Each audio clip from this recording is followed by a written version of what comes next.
गोमातेला तिचा योग्य सन्मान मिळवून देण्यासाठी आणि गोमातेला राष्ट्रमाता घोषित करावी या प्रमुख मागणीसाठी आज नंदुरबार येथे भव्य गो सन्मान रॅलीचे आयोजन करण्यात आले होते। संपूर्ण देशभरातील प्रत्येक जिल्हाधिकारी कार्यालयावर आज एकाच दिवशी हा आंदोलनात्मक कार्यक्रम आयोजित करण्यात आला होता।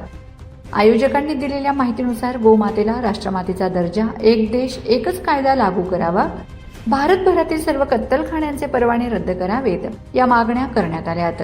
अभी नहीं तो कभी नहीं या घोषणेसह गोरक्षक संघटना आणि विविध सामाजिक संस्थांनी हा उपक्रम हाती घेतला होता। गो सन्मान रॅली भूमी अभिलेख कार्यालयापासून जिल्हाधिकारी कार्यालयापर्यंत काढण्यात आली। यावेळी जिल्हाधिकाऱ्यांना निवेदन देण्यात येऊन गो संरक्षण कायद्यातील त्रुटी दूर करण्याची मागणी करण्यात आली। आयोजकांनी सांगितले की गेल्या अनेक वर्षापासून गो संरक्षणाची मागणी होत आहे। आता देशभरातील गोरक्षक एकजुटीने रस्त्यावर उतरून सरकारला जागे करणार आहेत। राज्यातील सर्व नंदुरबारसह सर्व जिल्ह्यांमध्ये एकाच दिवशी काढण्यात आलेली रॅली गो संरक्षण चळवळीला नवी दिशा देणारी ठरेल असा विश्वास आयोजकांनी व्यक्त केला। जय श्रीराम, जय गोमाता। आज गो सन्मान अभियान अंतर्गत आज दुसऱ्या चरणामध्ये, दुसऱ्या टप्प्यामध्ये नंदुरबार जिल्ह्यातून आज गो सन्मान रॅली काढण्यात आली। या गो सन्मान रॅलीच्या माध्यमातून, संत महंतांच्या माध्यमातून या रॅलीच्या विविध टप्प्यांमध्ये जे काही या गेल्या 3 महिन्यापासून स्वाक्षरी मोहीम सुरू आहे या गो सन्मान अभियानाची, तर 1,15,328 स्वाक्षऱ्यांचं निवेदन महामहिम राष्ट्रपतीजी, देशाचे प्रधानमंत्रीजी, या राज्याचे मुख्यमंत्री आणि महामहिम राज्यपाल यांना निवेदन सादर करण्यात आले।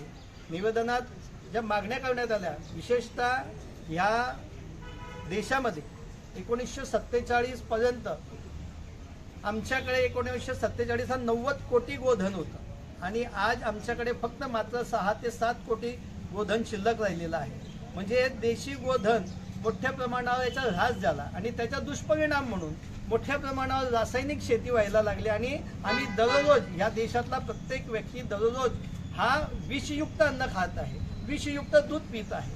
तर जर का ह्या धरती मातेला वाचवायचं असेल तर आपल्याला एक आणि एकच करावं लागेल आणि ती आमची देशी गोवंश वाचली तर ही भूमाता वाचेल। आणि ती भूमाता वाचवण्यासाठीची ही चळवळ जी आहे ती सर्व संतांनी ह्या गेल्या 8-10 महिन्यापासून हातात घेतलेली आहे। 700 पेक्षा जास्त संत संपूर्ण भारतभर प्रवास करून जवळजवळ प्रत्येक तालुका, शहर, प्रत्येक ग्रामीण भागापर्यंत पोहोचून हे गो सन्मान अभियान यशस्वी केलं। आज कोट्यावधी स्वाक्षऱ्यांचं निवेदन 790 जिल्ह्यांमध्ये आज एकाच दिवशी सर्व ठिकाणी हे निवेदन दिलं गेलं। भारतीय संस्कृतीचा प्रधान आधार असणारी गोमाता, आज गोमातेवर अत्याचार होत आहेत आणि असंख्य वर्षापासून आपल्या भारताची आद्यशक्ती म्हणून गोमातेला ओळखलं जातं।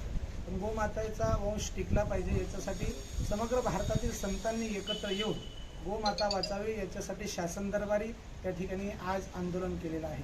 आज 27 जुलै गो सन्मान आवाहन अभियानाचा दुसरा टप्पा आज त्या ठिकाणी आला। मागच्या 27 एप्रिलला पहिल्या चरणामध्ये जवळजवळ 5,500 तालुक्यातून, भारतातील समग्र 5,500 तालुक्यातून भारतातील महामहिम राष्ट्रपती, भारताचे पंतप्रधान, त्याच पद्धतीने महाराष्ट्र राज्याचे राज्यपाल, महाराष्ट्र राज्याचे मुख्यमंत्री यांना 5,500 तालुक्यातून त्या ठिकाणी आवेदनपत्र देण्यात आलेलं होतं आणि दुसरा टप्पा आज या ठिकाणी परिपूर्ण झाला।